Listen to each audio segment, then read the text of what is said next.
Selamat datang di channel Pemuja Malam. Jangan lupa like, share, and subscribe ya. Terima kasih.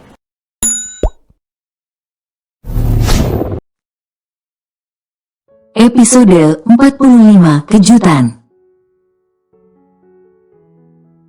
Lily menangguk. Bagaimana mungkin ia dapat menolak permintaan Rion ketika pria itu memohon seperti itu? Kau juga berjanjilah satu hal.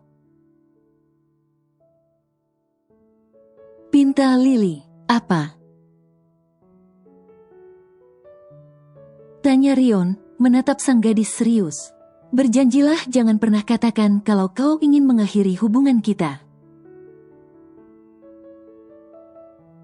Jangan pernah minta aku pergi darimu. Jangan pernah minta kita berpisah. Aku tidak mau mendengarnya. Aku tidak bisa lagi hidup jika kau tidak ada. Ucap Lily dengan wajah memelas. Rion terkejut mendengar permintaan Lily. Sepertinya ucapan Rion tentang berpisah itu cukup menyakiti hati kekasihnya itu. Aku janji, jawab Rion. Mereka berdua bicara dari hati ke hati tentang perasaan mereka akan masalah ini. Bagaimana mereka berdua harus untuk tidak mengambil keputusan dengan cepat dan dalam keadaan kalut. Bagaimana harus bersikap untuk tetap aman dalam segala kondisi. Dan bagaimana untuk menjaga komitmen agar tidak mudah mengatakan kata berpisah kelak di lain hari apapun kondisinya. Semua mereka bicarakan. Rion juga memberitahu Lily kalau dirinya telah menghabisi Vincent dan menjatuhkan nama Red Dog. Tidak akan ada lagi nama kelompok itu ke depannya. Sisa anggota yang selamat dari penyerangan Rion dan orang-orangnya malam itu semua ditahan polisi. Dan akan dikirim ke penjara tingkat tinggi. Dante juga dengan bantuan Bruno serta Daniel telah membuat kasus penculikan itu luput dari media. Membuat aksi malam itu seakan tidak pernah ada. Lily, aku bawa sandwich enak. Lily dan Rion terkejut ketika mendengar suara Lukas yang menggema sepanjang lorong. Mereka saling tatap dan tertawa ketika mendapati hal menggemaskan yang Lukas lakukan. Lihatlah, bagaimana mungkin Lily tidak memprovokasi Vincent malam itu, ketika mendengar kalau mereka akan menyakiti bocah menggemaskan itu. Bagi Lily, sebisa mungkin ia ingin menjauhkan Lukas maupun si kembar dari segala bentuk kekerasan. Dan hanya menikmati masa kanak-kanak mereka dengan sukacita. Grandpa, ayah buat Lily menangis. Seru Lukas ketika ia berada di dalam ruangan dan melihat mata Lily basah akan air mata. Mendengar hal itu lagi Rion dan Lily terkejut. Mereka tahu dengan jelas Lily menangis karena ia tidak sengaja menggerakkan kaki kirinya yang mana cedera parah. Karena Vincent menginjaknya dengan keras malam itu, Robert berjalan masuk dan bertanya kepada Lukas. Ada apa? Lihat, ayah membuat Lily menangis. Tunjuk Lukas ke arah Lily. Robert melihat Lily dan Rion, menahan tawa. Ketika mendapati Rion memberikan ekspresi kalau yang dikatakan Lukas tidaklah benar, Robert pun tahu tanpa bertanya, tidak mungkin Rion akan membuat Lily menangis. Bahkan Robert dapat melihat kalau Rion lah yang sepertinya habis menangis. Aku tidak membuat Lily menangis, kata Rion pada Lukas. Bohong, ada air mata di mata Lily, artinya Lily menangis. Kenapa ayah membuat Lily menangis? Lukas bersikeras kalau ayahnya yang membuat sang gadis menangis. Berkacak pinggang menuntut jawaban atas tuduhan menggemaskan bocah itu. Benar, ayahmu membuatku menangis, Lukas. Ayahmu bilang kalau dia tidak sayang lagi denganku. Ucap Lily pura-pura menangis, hingga mendapatkan tatapan heran dari Rion. Love, Rion tidak menyangka kalau Lily justru memanasi Lukas. Menatap gadis itu dengan senyum geli. Bayaran karena kau berani mengatakan ingin mengakhiri hubungan kita, kata Lily tersenyum licik. Beruntung kau sedang sakit, jika tidak habis kau denganku, Lilipat. Rion mencubit kecil pipi sang gadis. Ayah, kenapa mencubit Lily? Ayah sudah membuat Lily menangis, sekarang mencubitnya. Lily sedang sakit, ayah jahat sekali. Omel Lukas. Dan benar saja, Lukas mengomeli Rion panjang lebar. Ia membela Lily dan memarahi sang ayah dengan gaya bak orang dewasa.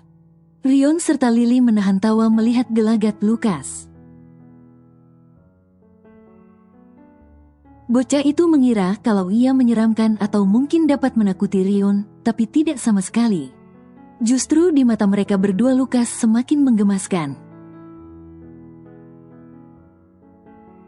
Hingga Lily begitu ingin memeluk dan menggigit pipi tembam bocah itu. Ada apa? Ku dengar ribut sekali dari luar. Tanya Ferdinand yang baru masuk bersama yang lainnya. Ah, itu, Lukas sedang mengomeli Rion karena mengira telah membuat Lily menangis. Jawab Robert yang sejak tadi menonton aksi bocah tersebut. Bianca dan Dante pun ikut menyaksikan bagaimana Lukas mengomeli Rion untuk tidak membuat Lily menangis atau sakit. Mendapati kalau Lukas memiliki sikap protektif Rion jika sudah berhubungan dengan Lily. Semua yang ada di sana tersenyum bahagia melihat pemandangan tiga orang tersebut. Senang karena ekspresi duka Rion dan Lukas kini telah berganti menjadi senyuman kembali sejak Lily siuman. Siapapun akan mengira kalau mereka bertiga adalah keluarga sepenuhnya jika melihat kedekatan tiga orang tersebut.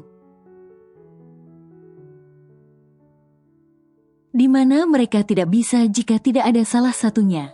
Rion nyaris tidak pernah meninggalkan Lily kecuali ia dan Lukas pulang ke rumah untuk membersihkan diri. Setelah itu mereka berdua akan kembali ke rumah sakit. Luka dan cedera yang dialami oleh Lily ternyata cukup serius. Hingga membuat gadis itu benar-benar harus bersusah payah walau hanya untuk duduk. Terlebih cedera pada pergelangan kaki Lily, membuat gadis itu tidak bisa berjalan. Hingga ketika sang gadis harus ke kamar kecil pun perlu bantuan Rion untuk membawa Lily ke sana. Hingga setelah 1 minggu berada di rumah sakit, akhirnya Lily diperbolehkan untuk pulang. Gadis itu merasa lebih lega karena akhirnya ia keluar dari rumah sakit. Ia benar-benar tidak suka di sana, tidak nyaman dan membuatnya merasa terkurung dalam ruangan tanpa bisa keluar. Hati-hati, ucap Rion, memindahkan Lily dari kursi roda ke sofa di ruang tengah. Terima kasih, kata Lily, berterima kasih dengan setulus hati karena Rion dengan sabar mau merawat dan membantu Lily dalam segala hal. Rion tersenyum dan membawa kursi roda ke sudut ruangan. Dalam sekejap, Lily sudah digandrungi oleh 3 bocah yang duduk di kanan dan kiri sang gadis. Selain Rion, 3 bocah itu hampir tidak pernah pergi juga dari samping Lily. Membantu sang gadis sebisa yang para bocah itu lakukan. Terutama memberikan banyak cerita yang terjadi di luar sana kepada Lily. Bianca dan Dante membantu Rion membawakan barang-barang ke kamar. Senang akhirnya mereka bisa kembali ke rumah. Karena tidak hanya Lily yang merasa sumpek berada di rumah sakit, tapi mereka juga. Bagaimanapun situasi rumah sakit bukanlah tempat yang bagus untuk berada terlalu lama. Walau mereka berada di ruangan terbaik di sana sekalipun. Arthur, kenapa bulan hanya muncul di malam hari? Tanya Lukas ketika mereka sedang berusaha menghibur Lily dengan membacakan cerita. Arthur lah sebagai pendongeng di sini, karena bocah itu sudah begitu fasih membaca dan menghitung. Karena jika di siang hari sudah ada matahari, jadi bulan yang bersinar di malam hari yang menggantikan matahari. Jawab Arthur. Lalu kenapa matahari jawab warnanya kuning dan bulan putih? Tanya Lukas lagi, penuh dengan rasa penasaran. Karena matahari itu sumber cahaya, dan dia bercahaya kuning karena matahari seluruhnya diisi oleh api. Tapi kalau bulan dia bercahaya karena dari pantulan cahaya matahari. Jawab Arthur lagi dengan santai. Apa matahari dan bulan bisa tukar posisi, bulan di siang dan matahari di malam? Lukas benar-benar bertanya penuh rasa penasaran yang lekat. Tidak bisa, karena semua sudah berjalan sesuai posisinya. Seperti misalnya wajah Lukas kan di depan, tidak mungkin pindah ke belakang, benar? Arthur menjawab dengan senyum kecil, begitu sabar menjawabi setiap pertanyaan dari Lukas. Benar, tidak bisa, tapi kalau wajah Lukas di belakang, bukannya seram ya? Kata Lukas yang seketika takut sendiri. Lily tertawa mendengar dan melihat percakapan dua bocah itu. Tidak menyangka kalau Arthur secerdas itu dalam menjawab. Bahkan dalam mengetahui hal yang mungkin anak seusianya tidak terlalu mengerti. Sekarang Lily mengerti kenapa Arthur begitu suka membaca. Anak laki-laki Bianca itu rupanya memiliki rasa ingin tahu yang tinggi dan daya ingat yang luar biasa.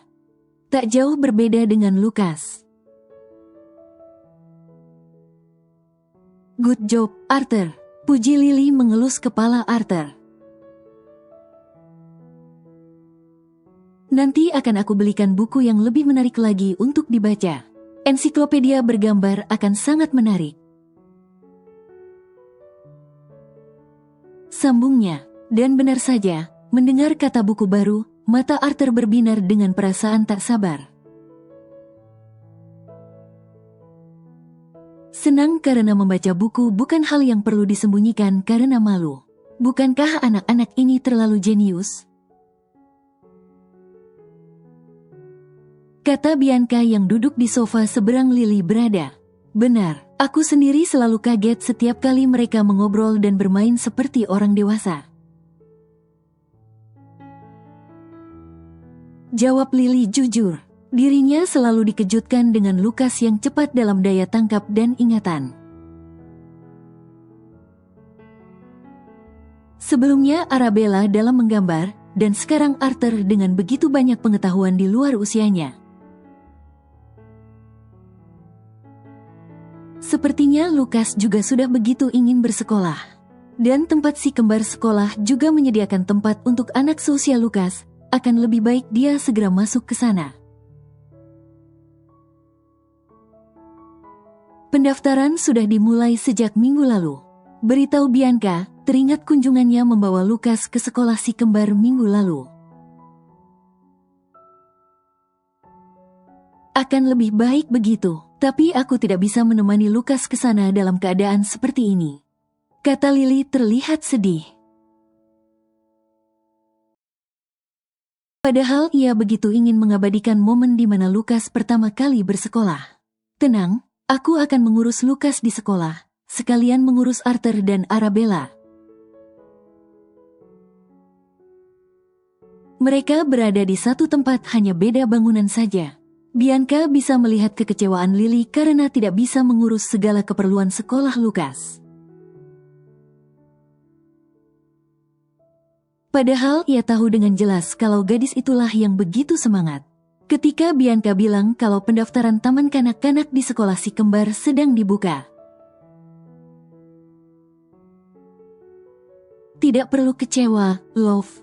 Kau bisa mengurus sekolah Lukas dan menemaninya ketika kau sudah sembuh nanti.